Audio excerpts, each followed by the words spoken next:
మన ప్రియుడు మన ప్రియుడు రక్షకుడైన యేసుక్రీస్తు ప్రభు నామంలో మీ అందరికీ కూడా వందనాలు తెలియజేస్తున్నానండి.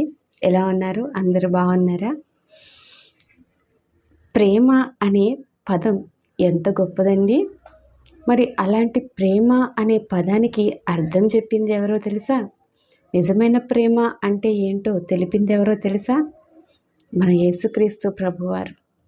అవునండి, ఈ లోక సంబంధమైనటువంటి ప్రేమలు ఎలా ఉన్నాయంటే అవి ఒక గొడవకో ఒక యుద్ధానికో కారణమవుతాయి.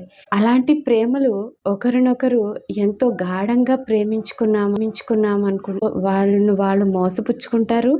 అలాగే మిగతా వారిని కూడా మోసం చేస్తారు. మరి నిజ ప్రేమ కల్మషం లేనిది. ప్రేమ ఎదుటివాని నుండి ఏది కూడా ఆశించదు. ప్రేమ తాను ప్రేమించిన వారి కోసం ప్రాణాన్ని కూడా అర్పించగలిగే మహాశక్తి కలిగింది.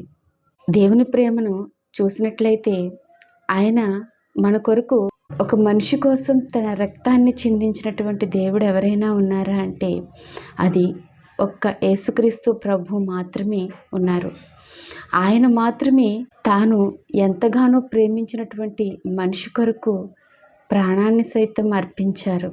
మనం ప్రేమించే వాళ్ళు తిరిగి ప్రేమించకపోతే వారిని చంపాలి అని చూసే ఈ యువతరం ప్రేమ ఎక్కడ?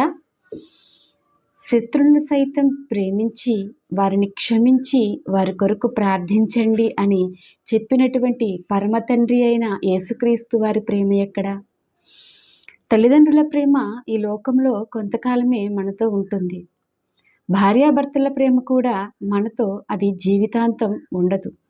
ఈ భూమి మీద ఉన్నంత వరకు మనకు కొన్ని ప్రేమలు తోడుగా ఉంటాయి అని మనము అనుకుంటాం.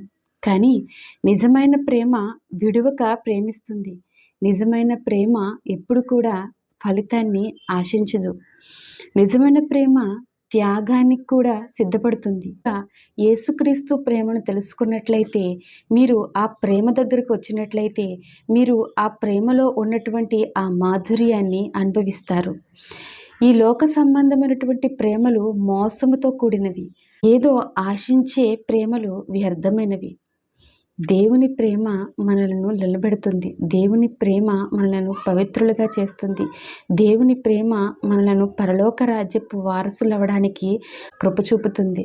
దేవుని ప్రేమ దగ్గరికి మీరు వచ్చినట్లయితే, దేవుని ప్రేమను కనుక మీరు తెలుసుకున్నట్లయితే, దేని కొరకైతే దేవుడు మరణించాడో మనము ఒకసారి ఆ దేవుని మాటలను తెలుసుకున్నట్లయితే మన జీవితాల్లో మనం గొప్ప కార్యాలను చూస్తాము.